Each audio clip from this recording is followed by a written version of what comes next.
como é o início dos atendimentos? E o que motiva a busca pelos atendimentos? É sobre isso que nós estamos conversando na nossa aula de hoje. Geralmente, gente, eu faço 5 vídeos, mas eu estou com bastante dificuldade para colocar a apresentação no Google Meet. Por algum motivo está travando para abrir o PowerPoint. Então, agora que eu consegui abrir, eu vou direto, tá? Até o finalzinho, para aproveitar que eu consegui abrir. Mas eu vou avisando vocês quando eu for mudar de assunto, caso alguém queira dar pause, tá bom? Então, nós vimos que o Walter chega à psicoterapia e é recebido pelo Paul, que é o terapeuta, que pergunta assim: o que te trouxe aqui?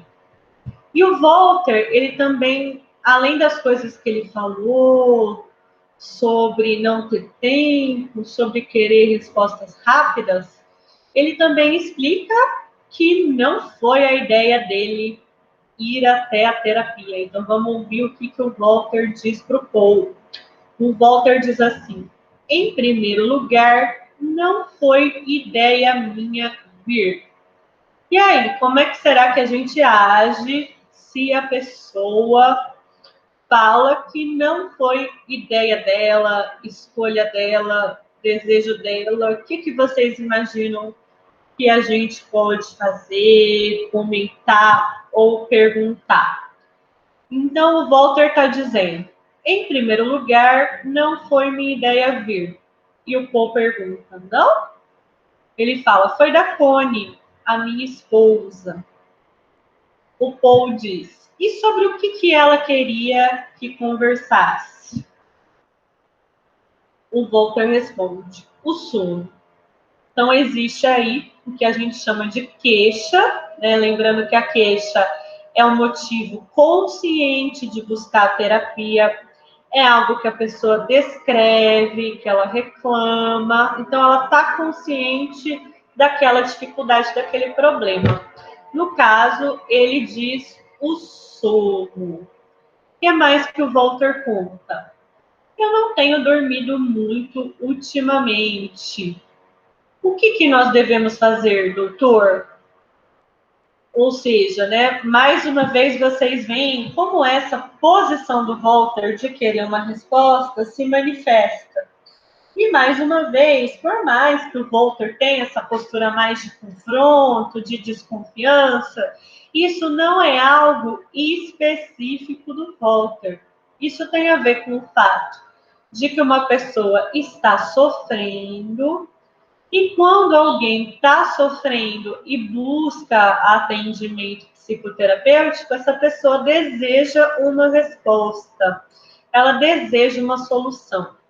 A pessoa coloca o terapeuta ou a terapeuta numa posição de saber, como se nós soubéssemos mais do problema que ela está passando, como se nós soubéssemos mais do sofrimento que ela está sentindo do que ela mesma. E, na verdade, nós não sabemos. Né? Imaginando aqui que o problema que o Walter traz é o problema do sono. Imaginando que eu seja uma psicóloga especialista em problemas do sono, que eu já tenha lido muitos livros, feito um curso de especialização, atendido inúmeros pacientes com problemas do sono. Ainda assim, eu não sei o que é o problema do sono nessa história. Não sei o que é o problema do sono na experiência do Walter, como é o problema do sono para ele. Mas, assim como Walter, outras pessoas podem procurar terapia com um problema específico, por exemplo, sono, e esperar respostas. E esperar uma solução, que a gente oriente, direcione com uma solução. Então, também é uma responsabilidade nossa explicar que nós não conhecemos respostas imediatas, nós não conhecemos soluções rápidas, velozes, que vão resolver assim. É algo que é nossa responsabilidade explicar, como a gente estava comentando anteriormente, é a nossa responsabilidade falar da questão do tempo, que a terapia pode levar tempo, e também é a nossa responsabilidade explicar que nós não temos uma solução antes de um processo em que a gente vai ouvir a pessoa, conhecer mais sobre a pessoa, conhecer mais sobre como aquele sofrimento, aquelas dificuldades se manifestam na vida daquela pessoa. Então, quando o Walter pergunta o que devemos fazer, né, nem é o nosso papel falar, você deve fazer isso, isso e isso. Ah, a direção que você deve tomar é essa. A mudança que você deve fazer a partir de agora é essa.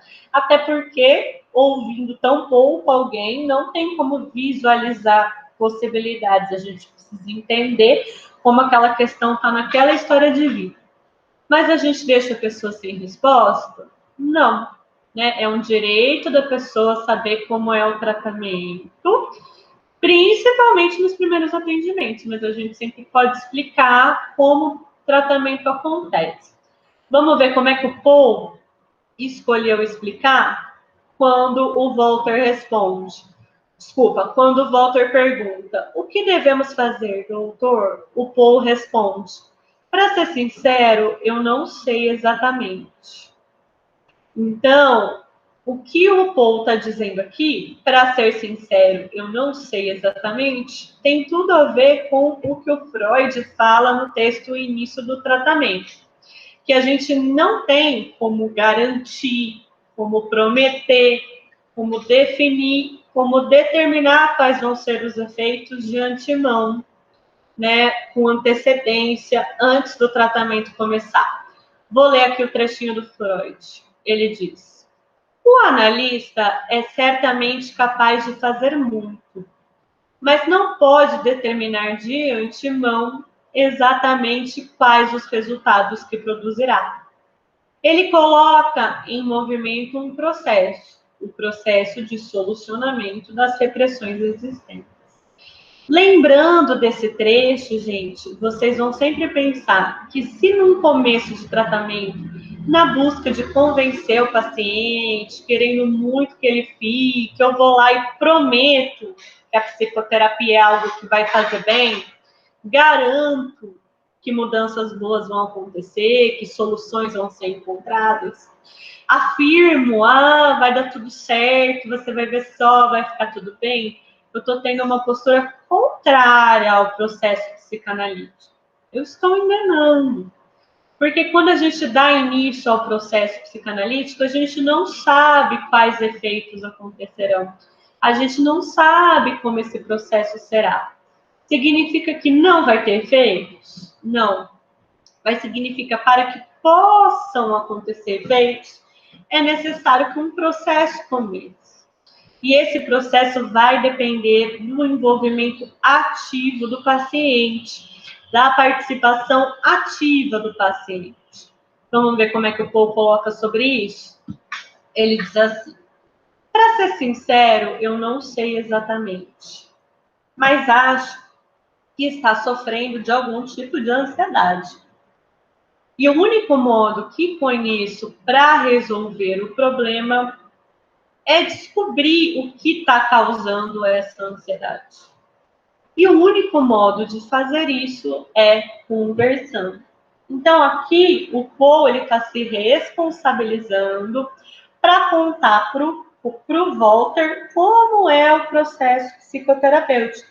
E que o processo psicoterapêutico ele depende desse movimento de colocar em palavras.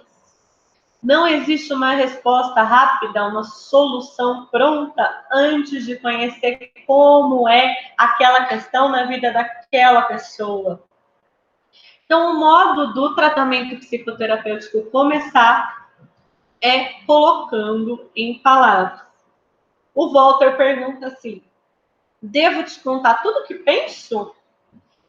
E o Paul diz: isso. Né? A ideia é que ele coloque em palavras o que ele pensa. O que quer que ele pense, ele diga.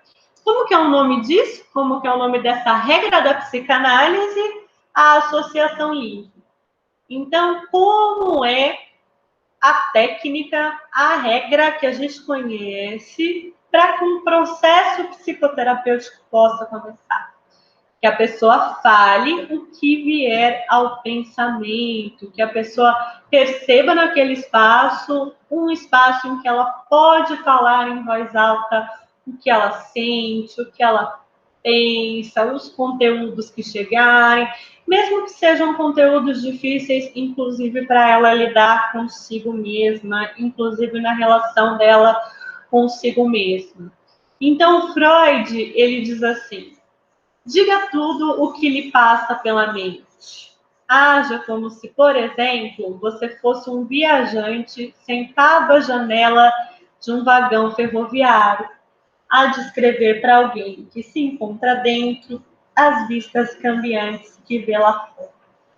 Nesse momento, né, nós retomamos que a associação livre é a regra fundamental da psicanálise e que os primeiros atendimentos podem surgir oportunidades que a gente explique, que o processo psicoterápico ele leva tempo, que ele pode ser custoso, não só em termos de dinheiro, mas também emocionalmente, que não existe uma resposta pronta, uma solução rápida para livrar a pessoa do sofrimento. E que esse sofrimento, que é o que motiva a busca pela análise, é o que impulsiona para que a pessoa dê esse importante passo, né? Para que esse sofrimento que ela quer tanto se livrar, que ela quer tanto que possa ser transformado, para uma transformação acontecer, é importante que o que a pessoa está sentindo seja colocado em palavras, que o que vier ao pensamento seja colocado em palavras, que a pessoa traga livremente os conteúdos que vierem ao pensamento, ok? Aqui nós encerraríamos o nosso vídeo para começar o seguinte, tá bom? Então, se alguém quiser dar uma pausa, pensando no que nós vimos até agora, pensando que nós vimos que não há soluções rápidas, a gente não faz promessas, não dá garantias tentando convencer a pessoa a ficar no processo psicoterapêutico. Não. O que a gente busca é transmitir que, colocando em palavras o que a pessoa sente, ela vai se aproximando, entrando em contato com esse sofrimento que ela deseja transformar. E nesse processo que é tão singular, porque aquele sofrimento vai se manifestar de uma forma muito única para aquela pessoa, é colocando em palavras que o processo vai acontecendo. E é colocando em palavras, com esse processo acontecendo, que mudanças podem ser possíveis, certo? E aí, nós vemos aqui o Walter, né, quando ele pergunta como começamos, o que devemos fazer, doutor, e ele pergunta também, teste rápido, diga-me o que está acontecendo. Eu reuni essas 3 cenas, o Walter perguntando lá no começo como começamos, depois de contar um pouco sobre o que está acontecendo com ele, o que devemos fazer, doutor, e na hora que ele fala que não tem tempo e diz, teste rápido, o que está acontecendo? Aí a gente vê como muitas vezes o paciente, ele chega na terapia esperando do terapeuta respostas, esperando do terapeuta um saber. Pode ser angustiante ser colocado na posição desse saber, mas é importante, gente, que a gente tenha preparo para isso, num sentido de que é por nos procurar, dar esse primeiro passo de procurar o atendimento, dar esse primeiro passo de colocar em palavras o que está sentindo, que um processo pode ter início. Então, por mais que eu não saiba as respostas, por mais que eu não saiba explicar, e isso não é uma questão de eu ser uma boa terapeuta ou não, porque afinal de contas nós não sabemos sobre a outra pessoa. É importante, enquanto psicóloga, que eu reconheça o meu desconhecimento, Mas embora eu não saiba o que é que está causando o sofrimento para a pessoa, embora eu não saiba a causa desse sofrimento, eu sei que ao confiar naquele espaço, ao sentir segurança naquele vínculo da terapia, ao colocar em palavras o que está sentindo, com essa compreensão de que o que a pessoa tem a dizer importa, que o que ela sente importa, uma mudança pode acontecer. Então, eu não tenho um saber que pode dar uma resposta rápida, uma solução rápida, específica para aquela pessoa do que ela tem. Vou explicar assim, é isso que você tem, é isso que você deve fazer, é essa a solução. Não, eu não tenho. Mas eu tenho um conhecimento, uma formação, um preparo de que naquela relação de confiança, naquele espaço em que ela sente que pode colocar em palavras, ao colocar em palavras, uma mudança pode acontecer. Então, gente, o exercício da nossa semana, ele tem muito a ver com o que nós conversamos até aqui, do que a pessoa espere de nós. O que a pessoa espera numa terapia, o que a pessoa espera num primeiro atendimento, né? O exercício, ele tem a ver assim. Imagine que o mesmo amigo ou a mesma amiga que te escreveu na semana passada decidiu começar a terapia e agora te procura com mais perguntas. E aí a sua amiga, que alguns de vocês deram um nome, né? A sua amiga ou seu amigo te escreve assim: agradeço muito pela resposta da semana passada. As suas explicações me motivaram a buscar terapia. Fiquei com uma curiosidade. Como vocês da psicologia descobrem o que nós temos? Como que vocês fazem para decifrar nossos problemas, identificar o que está causando tanto sofrimento? E quanto tempo demora para indicarem uma solução, falarem em como devemos resolver? Então, a pessoa quer saber como é que a gente descobre, decifra dos problemas de alguém, e ela também pede para indicar uma solução, quanto tempo que isso demora. Como que você responderia para o seu amigo, para sua amiga? Como que você explicaria? Certo, gente? Esse é o nosso exercício dessa semana. Eu peço desculpa se o vídeo ficou um pouco confuso, porque eu tinha separado para fazer em si, tive que reunir mais coisa, porque o Google Meet não está subindo o PowerPoint. Eu vou ver se eu descubro alguma outra forma de gravar, tá, gente? Mas, de qualquer forma, o tema da nossa aula de hoje é sobre o que motiva a busca por análise e como que nós recebemos essa busca, essa demanda por atendimentos, a pessoa chegando com a queixa, contando do sofrimento dela, como é que a gente trabalha as expectativas, as questões que a pessoa nos traz. Tá bom? Por hoje é só.